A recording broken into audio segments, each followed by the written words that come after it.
इस वक्त की दोस्तों तमाम बड़ी खबरें, मुख्य समाचार आप लोगों के लिए लेकर के आए हैं। जहां पर पहली बड़ी खबर में आप लोगों को बताएंगे, वक्फ संशोधन बिल सुप्रीम कोर्ट में फंसा, संसद से पास होने के बाद भी लागू करवाना मुश्किल हुआ। सुप्रीम कोर्ट में स्टे के लिए वकीलों की फौज उतारी गई है कांग्रेस पार्टी की तरफ से। जी हां दोस्तों, दूसरी बड़ी खबर में आप लोगों को बताएंगे, नीतीश कुमार की पार्टी जेडीयू में आज भी ताबड़तोड़ इस्तीफे देखने को मिली हैं। जी हां दोस्तों, तीसरी बड़ी खबर में विस्तार से बात होगी। वक्फ बिल के खिलाफ सुप्रीम कोर्ट में अभिषेक सिंघवी ने संभाला मोर्चा। राष्ट्रपति द्रौपदी मुर्मू के हस्ताक्षर करते ही कानून को चुनौती की तैयारी सिंघवी ने पूरी की है। जानेंगे क्या कुछ बयान आया है आगे। इसके साथ ही बीजेपी में भयंकर टूट, 2 सांसद बागी विहिप के बावजूद भी गायब नजर आए हैं। बीजेपी में मचा हड़कंप, एक एक करके चलेंगे दोस्तों सभी जरूरी और बड़ी खबरें आगे इसी वीडियो में आप तक पहुंचाएंगे।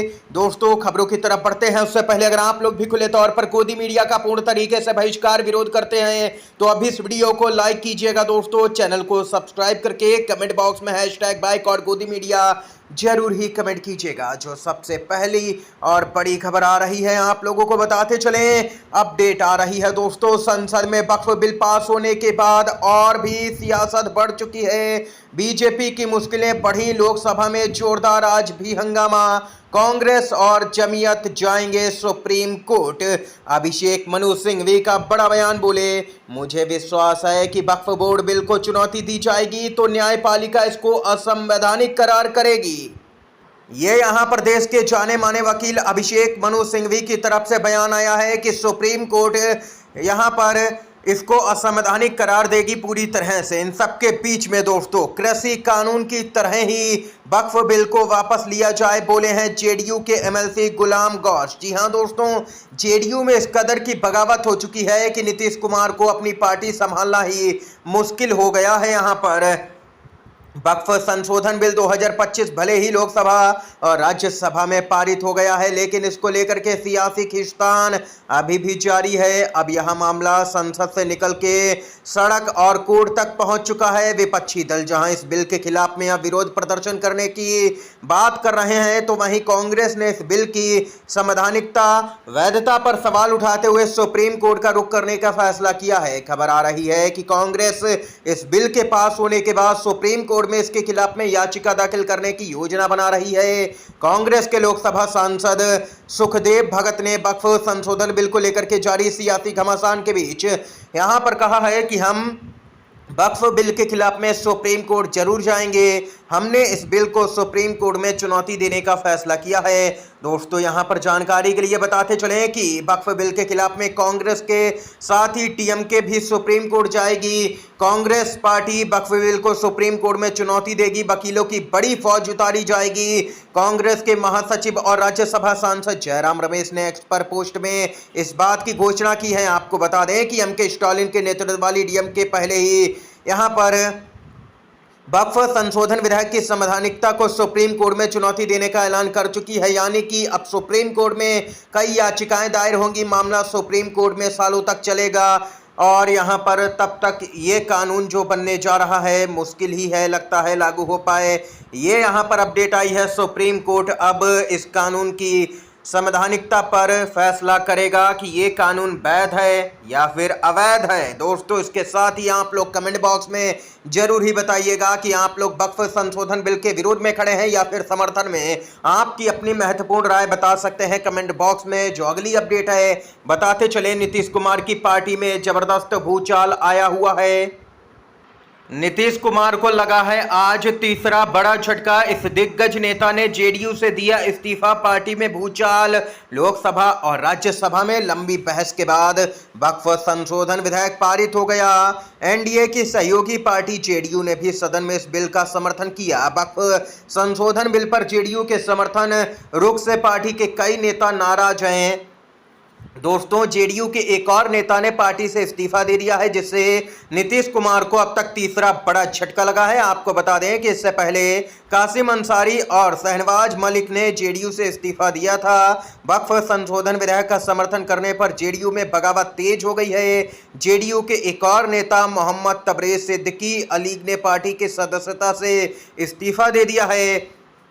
इसको लेकर के उन्होंने पार्टी के राष्ट्रीय अध्यक्ष और सीएम नीतीश कुमार को अपना त्याग पत्र भेजा है, जिसमें उन्होंने अपने इस्तीफे की वजह बताई है कि नीतीश कुमार ने मुसलमानों का वोट लेकर के उनके साथ में ही धोखा किया है, जिसको बर्दाश्त नहीं किया जाएगा। वक्फ संशोधन बिल का समर्थन करके ये यहाँ पर जेडीयू में दोस्तों भूचाल देखने को मिल रहा है। इन सबके बीच में असली यहाँ पर उथल पुथल तो बीजेपी के अंदर ही नजर आ रही है। आखिर ऐसा क्या हुआ कि पार्टी के सांसदों ने ही यहाँ पर बीजेपी के विहिप का किया उल्लंघन। दोस्तों अपडेट आ रही है कि सहयोगियों को तो छोड़िए, अपनी ही पार्टी में बीजेपी में भयंकर बगावत। वक्फ बिल पर वोटिंग के समय बीजेपी के 2 सांसद नदारद नजर आए हैं। पार्टी में मचा हड़कंप, नोटिस जारी किया गया है। मामला क्या है? विहिप के बावजूद 2 सांसद गैर हाजिर रहे हैं। बीजेपी ने भेज दिया नोटिस। बीजेपी ने अपने सभी लोकसभा सांसदों को विहिप जारी कर 2 अप्रैल 2025 को संसद में उपस्थित रहने को कहा था, लेकिन विहिप जारी करने के बावजूद केंद्रीय मंत्री जुएल ओरम और सांसद अपराजिता सारंगी वोटिंग के समय लोकसभा में मौजूद नहीं थी।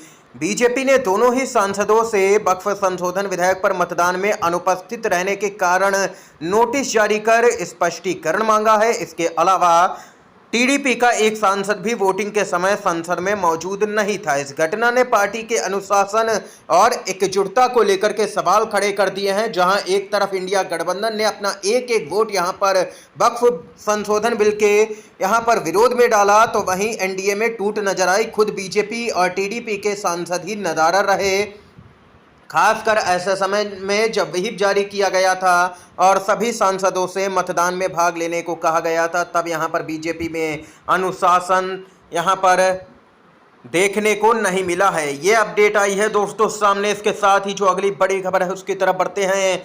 खबर आ रही है राहुल गांधी को लेकर के कोर्ट से सामने निकल के। ताजा अपडेट है, राहुल गांधी मानहानि केस में गवाह की गैर मौजूदगी से फिर सुनवाई टली, नहीं पेश हुआ गवाह। जी हां दोस्तों, आखिर मामला क्या है? नेता विपक्ष राहुल गांधी के खिलाफ चल रहे मानहानि के मामले में एक बार फिर सुनवाई टल गई। एमपी एमएलए कोर्ट में सुनवाई के दौरान परिवादी पक्ष की ओर से गवाह पेश नहीं किया जा सका, जिसके चलते अब अगली सुनवाई की तिथि 15 अप्रैल तय की गई है। गौरतलब है कि भाजपा के नेता विजय मिश्रा ने 2018 में राहुल गांधी के खिलाफ यह मामला दर्ज करवाया था।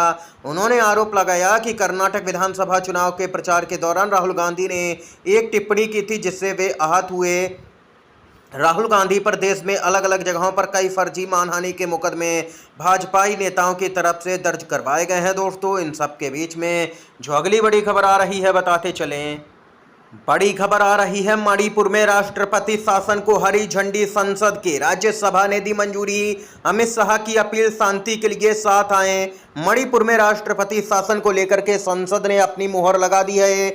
आधी रात को राज्यसभा में वक्फ संशोधन विधेयक के पारित होने के तुरंत बाद मणिपुर में राष्ट्रपति शासन की पुष्टि करने वाला वैधानिक प्रस्ताव भी ध्वनिमत से पास हो गया। यह फैसला तड़के करीब 4 बजे लिया गया, जब केंद्रीय गृह मंत्री अमित शाह ने उच्च सदन में राज्य की स्थिति पर सरकार का रुख स्पष्ट किया। अमित शाह ने जोर देकर के कहा कि मणिपुर का मुद्दा संवेदनशील है, इस पर राजनीति नहीं बल्कि शांति के लिए एकजुटता दिखानी चाहिए। जब अमित शाह का ऐसा बयान आ रहा है तो आपकी जानकारी के लिए बताते चलें कि जब से मणिपुर में हिंसा हुई है तब से पीएम मोदी एक बार भी मणिपुर के दौरे पर नहीं गए हैं। ये यहाँ पर अपडेट आई है। हाल ही में यहाँ पर 5 से 6 जजों का, जो सुप्रीम कोर्ट के जज थे, उनका एक प्रतिनिधिमंडल भी मणिपुर के दौरे पर जा चुका है। राहुल गांधी नेता विपक्ष है, मणिपुर के दौरे पर जा चुके हैं, लेकिन पीएम मोदी के पास में विदेशी यात्राओं के लिए समय है, मणिपुर जाने के लिए नहीं। पीएम मोदी यहाँ पर अभी भी विदेशी यात्राओं में ही व्यस्त हैं। इसके साथ ही जो अगली खबर आ रही है बताते चलें।